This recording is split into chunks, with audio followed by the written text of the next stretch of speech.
Ladies and gentlemen, this is the segment we like to call Take This on Wrestling with Things.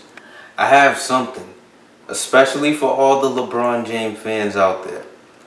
They need to stop being angry that Kyrie's leaving them and don't even think about even bashing Kyrie's name the same way you guys bash Kevin Durant's name.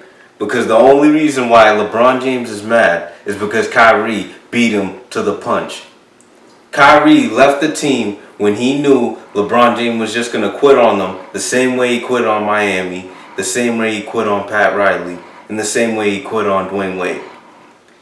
Every time the oven gets a little too hot for him, after that beatdown that Golden State gave him, 5 games, he knows the pressure's too hot.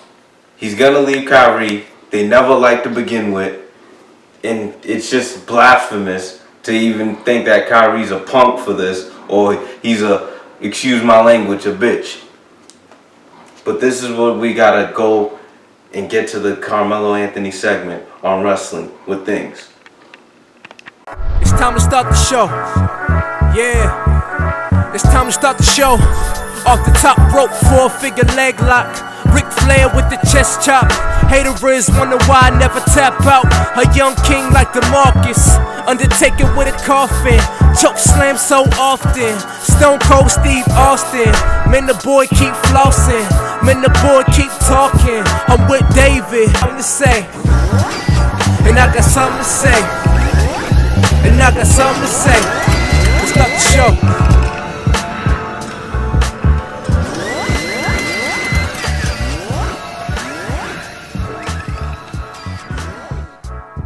David Joseph here, Sammy Joseph there, Joseph Brothers here, coming at you for another episode of Wrestling with Things. You know the usual suspects are giving you video content on all things sports and entertainment. And do not forget to subscribe to our YouTube channel at Wrestling with Things and like our page on Facebook at Wrestling with Things. So much is going on, particularly in the NBA offseason. For God's sakes, the NBA offseason has literally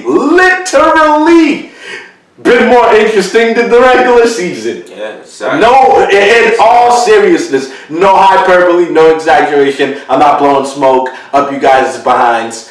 But it's been crazy because there's so much stories coming at you, and I like it because there's so much things to talk about, and it gives fans and the media and everybody a chance to express their opinions and keep up with everything that's going on. But I want to focus on my man Carmelo Anthony, because I really hate how he is one of the most overly scrutinized superstars, and yes, I say superstar in the NBA, for the simple fact that all you hear night and day and night, Carmelo Anthony doesn't play defense. Carmelo Anthony's not a good locker room guy. Carmelo Anthony's a cancer. Carmelo Anthony does this or that, or he's lazy. Carmelo Anthony's out of shape. Carmelo Anthony does not pass. Newsflash! Carmelo Anthony is a 10-time All-Star. Carmelo Anthony has a scoring title. Carmelo Anthony is one of the best pure pound-for-pound scorers in the history of the game of basketball. Mid-range, three-point, free throw, driving, back to the basket, free throw line, you name it, he does it. And that's one of the things that wins games in the league. Like it or not, it seems like people have an extreme storyline and agenda of when a superstar's best skill is scoring, they want to try to write off the importance of scoring. Yeah. Scoring is important. When the game breaks down, you need that guy to break you down and not be scared and just get you a damn bucket. You need a guy to force the issue, because some of the greats force the issue. Kobe forced the issue sometimes. Even Magic and Michael Jordan forced the issue sometimes. It's part of being an assassin, and Melo has always had that in him since his days back to Syracuse, and he's good for 20 to 24 points per game still today in this current landscape of the NBA. He's just, and he's 33 in the second half of his prime. Excuse me. Let me slow down here because I'm getting fired up, and I promised myself I would behave today. But Sammy, let me get to the point. No more small talking.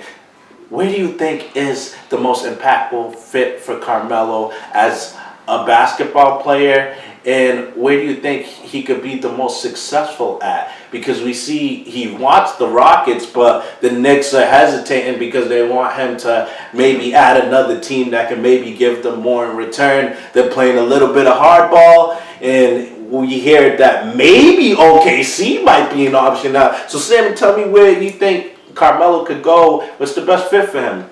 Yeah, I know Chris is his friend. I know LeBron is his friend. But I think if he really wants a chance to really smell the breath of Golden State and smell the breath of San Antonio, he has to go team up with Russell and Paul George. Because if you look at Chris, he's slowing down in age. You look at LeBron, he's slowing down in age. And you look at Russell Westbrook, who just came off the best season that anybody has pulled in a very, very long time. I think if he can get Paul George on his back and invite Melo, they can take the Golden State Warriors out. You know what? I thought about it long and hard, and I really like the fit. I still like the fit of and the thought of Carmelo Anthony playing with James Harden and Chris Paul, because while everybody else is sitting there trying to pinpoint flaws that Chris Paul and James Harden might have, but at the end of the day, they're two unselfish players. When two superstars are unselfish, good things usually happen. So I know they both use the ball a lot, but they both are always willing to give it up. And I think with Melo, they would have that score to always give it up too. But I gotta agree with you.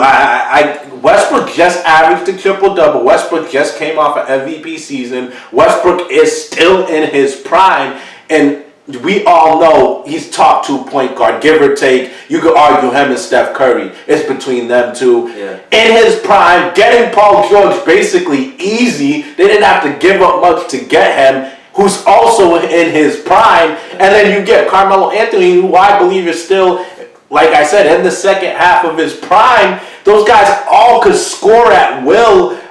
Paul George and Russell Westbrook are two-way players, so Carmelo Anthony's not an elite defender, but we know when he's motivated, he could be okay. He could be good enough to get by. But I think with playing with two-way players like that, he would be more motivated and energized to give more effort on the defensive end, because that's contagious, because Paul George is one of the best perimeter defenders, and so is Russell Westbrook. And then you still got Steven Adams on the squad.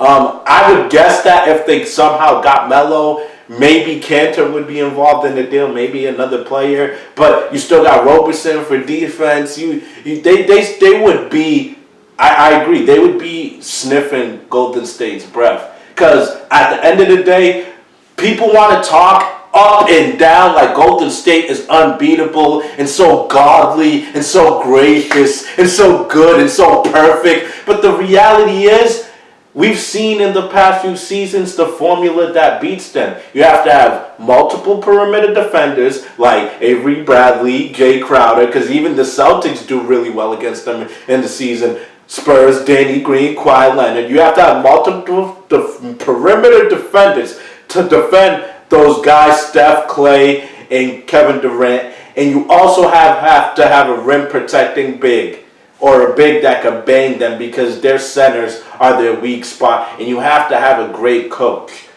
I believe if OKC got Melo, they would have all those things. Solid coach, big three that would make Steph work on defense, and you gotta make those guys work on defense. Because once you make Steph work on defense, he shrivels up a little bit. He gets a little soft. We saw that. It gets to his head, and I think that's the formula to get to Golden State.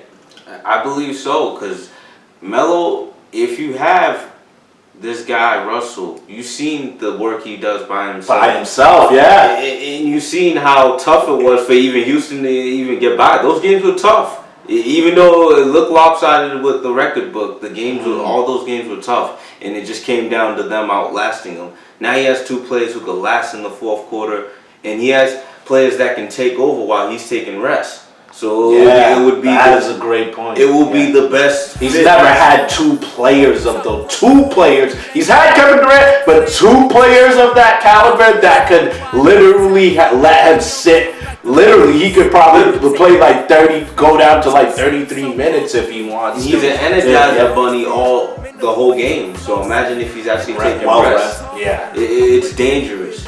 I see danger. It is dangerous, and if you think Carmelo Anthony would be best suited in the Oklahoma City Thunder, or if you want him to go to the Rockets, or if you even want him to stay on the horrible Knicks, feel free to let us know in the comment section and our YouTube channel at Wrestling with Things. Subscribe to it and like our page on Facebook at Wrestling with Things.